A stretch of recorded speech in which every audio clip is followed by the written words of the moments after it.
Air pollution, এটাকে করার জন্য পলিউশন কন্ট্রোল বোর্ড শুরু করছে দাওয়াই একটাই জল, এছাড়া কি আর কোনো উপায় আছে? এয়ার পলিউশনের জন্য এরা কি সাজেস্ট করছে? শুধু রাস্তায় জল দিতে বলছে। শুনুন, রাস্তায় জল দিলে যে পার্টিকুলেটস, ধুলো, এখানে যেহেতু পোর্ট এরিয়া, সুতরাং অনেক বড় বড় যানবাহন এখান থেকে, ক্যারিয়ার এগুলো সব চলে, ট্রাক, হিউজ ট্রাক এগুলো চলে, তার জন্য প্রচুর ধুলো বেরোয়। So particulates you can control by spraying water.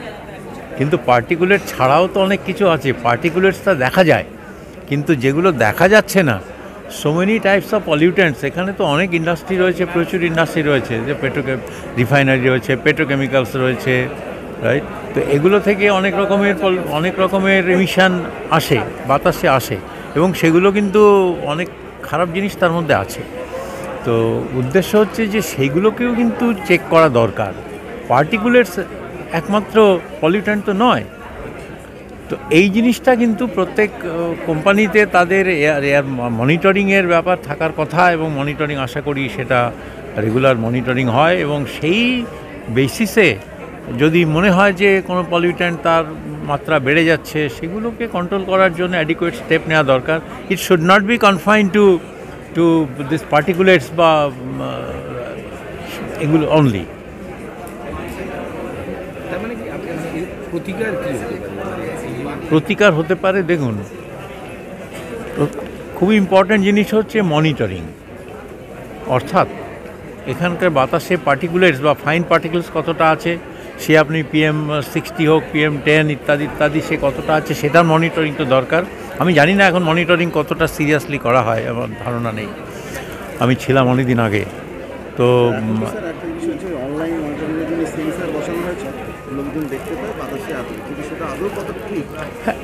এই অনলাইন মনিটরিংয়ের ব্যাপারে একটা বড় কথা আছে, সেটা হচ্ছে যে how frequently is it calibrated. অর্থাৎ যন্ত্র, আমাদের দেশে কি হয়, যন্ত্র এবং ডিজিটাল একটা ডিসপ্লে বা কাগজে কি ছাপা হচ্ছে সেটা নিয়ে লোকে প্রভাবিত হয়। এই তো কাগজে লিখেছে, কিন্তু কাগজে যেটা লেখে সেটাই যে সবসময় পুরোটা সত্যি তা নয়। যন্ত্র যেটা দেখায় সেটাও পুরোটা সত্যি নয়, যন্ত্রের ভুল ত্রুটি থাকে। এই জন্যে যেটা দরকার সেটা হচ্ছে রেগুলার ক্যালিব্রেশন। অর্থাৎ এই যন্ত্র এই মেজার দিচ্ছে, সেটা ক্যালিব্রেটেড কিনা, অর্থাৎ চেক করা। এবং এই ক্যালিব্রেশনটা অনেক সময় অনেক জায়গাতে ঠিক মতন করা হয় না। ও যন্ত্র দেখাচ্ছে তো দেখাচ্ছে, ও আজকেও দেখাচ্ছে, কালকেও দেখাচ্ছে। এই রাইট।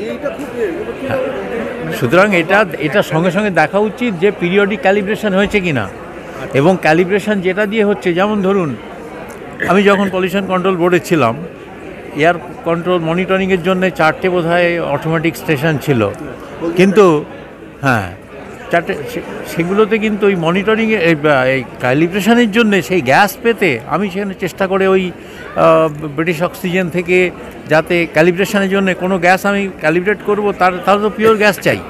কার রেসপেক্টে ক্যালিব্রেট করব? ক্যালিব্রেশন মানে কোনো একটা পিওর মেটেরিয়ালের সাথে কম্পেয়ার করা।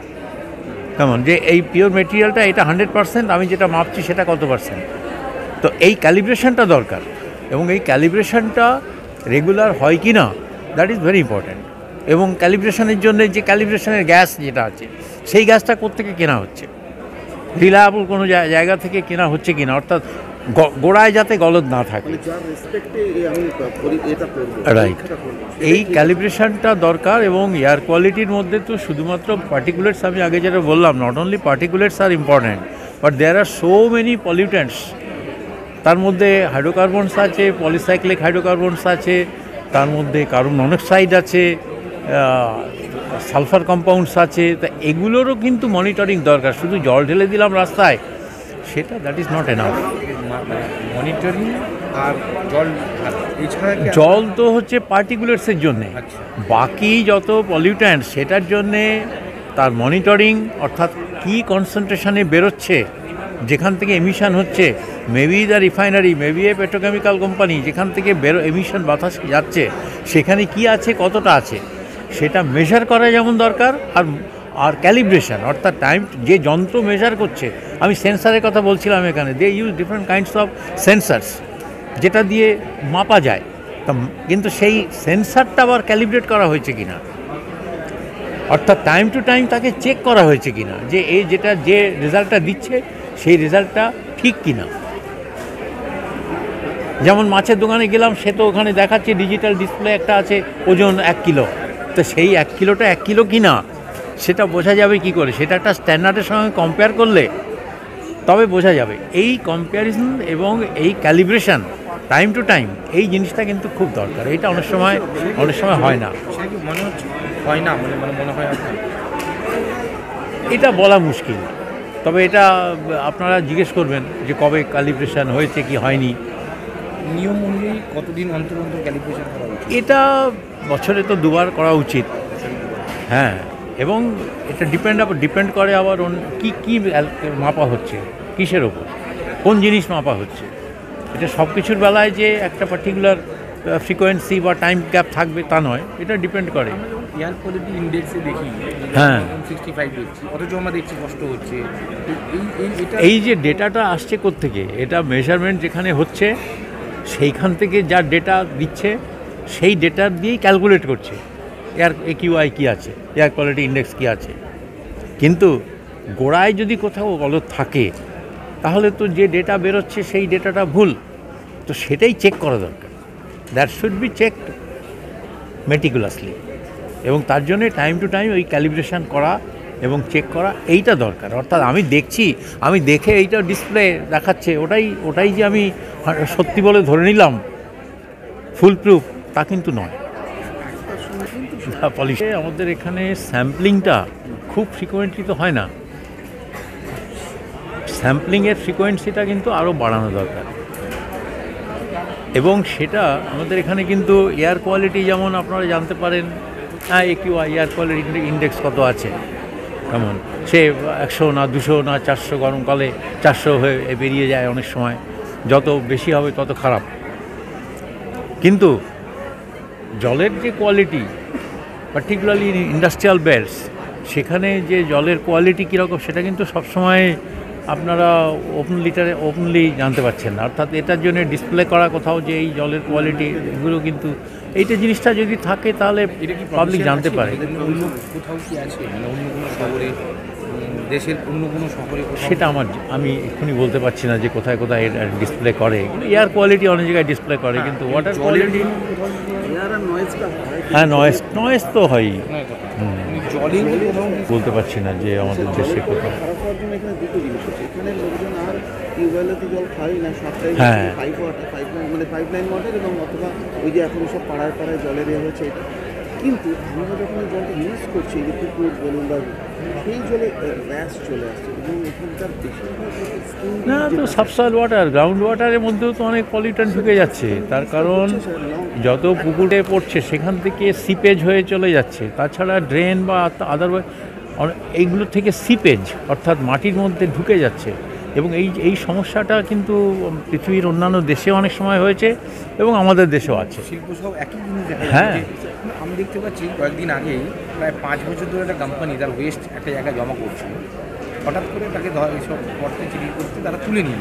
কিন্তু অনেক পরিবেশবিদ বলছেন যে ওই যে মাটিটা খারাপ হয়ে গেল, তার যে নিচে যে ওয়াটারটা স্টোরেজ ওয়াটার, সেটাও তো খারাপ। হ্যাঁ বটেই, এবং যতদিন ওখানটায় ছিল ততদিন তো এই যে সিপেজ হয়েছে, হ্যাঁ, সে তো ডিফিউজ করে জলও ঢুকেছে, তার সঙ্গে এইসব পলিউট্যান্টস এগুলো সমস্ত তো ঢুকেছে মাটিতে, এবং তার জন্যে রেকটিফাই করা মানে সেটা বিরাট কাজ। সেটা বিরাট কাজ। কোনো জায়গায় যদি সাবসয়েল ওয়াটার, গ্রাউন্ড ওয়াটার যদি কন্টামিনেটেড হয়, হ্যাঁ, সেই গ্রাউন্ড ওয়াটার ক্লিন করা, হ্যাঁ, এটা কিন্তু বিরাট কাজ। এটা পৃথিবীর অনেক দেশে করেছে, বিশেষ করে আমেরিকাতে বহু জায়গাতেই গ্রাউন্ড ওয়াটার ক্লিনিং করেছে তারা। জল ওখান থেকে পাম্প করে তুলে ক্লিনিং করে আবার ফেরত পাঠিয়ে দিচ্ছে। এই কাজ অনেক জায়গায় করেছে, কিন্তু আমাদের দেশে তো গ্রাউন্ড ওয়াটারই ক্লিন করা অনেক সময় হয় না, তার সাবসয়েল ওয়াটার। কোনটা? দেখুন, sampling of West water, sampling of air, এগুলো অনেক ফ্রিকোয়েন্টলি করা উচিত, এবং যদি কোথাও কোনো দেখা যায় যে এখানে ওয়াটার পলিউশন আছে বা এসব এগুলো সম্পর্কে স্ট্রিক্ট অ্যাকশান নেওয়া উচিত। এখন অ্যাকশান নিতে গেলে অনেক সময় হ্যাঁ এটার অ্যাকশান নিলে কারখানার কী হবে, অমুক কী হবে, তমুক কী হবে, এসব আমিও শুনেছি, কিন্তু সেটা বড় কথা নয়। বড় কথা হচ্ছে যে লং টার্ম এফেক্টটা কী। এগুলো যদি আমরা এখন একটু রিল্যাক্স হই, একটু ছাড় দিই, হ্যাঁ ঠিক আছে করেছে আর কোনো না, এগুলো কাজের কথা নয়। So this thing should be ডেল্ট with more strictly, এবং মনিটরিং ফ্রিকোয়েন্সিটা বাড়ানো দরকার, এবং ফিজিক্যাল চেক আপ অন্তত মাঝে মাঝে এসে দেখা যে কি করছে না করছে এখানে কোম্পানি কারখানায়, সেই জিনিসগুলো দেখা দরকার। আমরা দেখতে পাই জল ব্রডলি স্পিকিং নেগলিজেন্স, এখন নেগলিজেন্স অনেক কারণে হতে পারে। যে কোম্পানি তার নেগলিজেন্স হচ্ছে সে ওয়েস্ট ট্রিটমেন্টের উপর বেশি খরচ করতে চায় না, আর যারা রেগুলেটরি বডি তারা হয়তো আমার সময় নেই, বা ও ঠিক আছে দেখে এসেছি 6 মাস আগে, আবার গিয়ে কী হবে পরে যাব, এগুলো তো বলা মুশকিল। কিন্তু এ ব্যাপারে অনেক বেশি অ্যালার্ট হওয়া উচিত, এটা হওয়া উচিত, because we are endangering our not only ours, we are endangering the future generation. তো ঠিকই ওরা বারবার বলেন যে আমাদের তো লোকজন নেই। কিছু রিসেন্টলি শুনেছি কিছু অ্যাপয়েন্টমেন্ট হয়েছে বছর 2 আগে, জানি না তাদের কীরকম রোল। তো আমার নাম বিনয় দত্ত। কেক আর পেস্ট্রিতে জিবে জল সপারি, ওয়াও আশাতে লাজবাব নিউ বিদ্যুৎ বেকারি, টিপটপ টিফিনে और हैप्पी पार्टी নিউ বিদ্যুৎ বেকারি, মানডে টু সানডে ছোট বড় সবার পছন্দ একটাই, নিউ বিদ্যুৎ বেকারি প্রতিদিন চাই চাই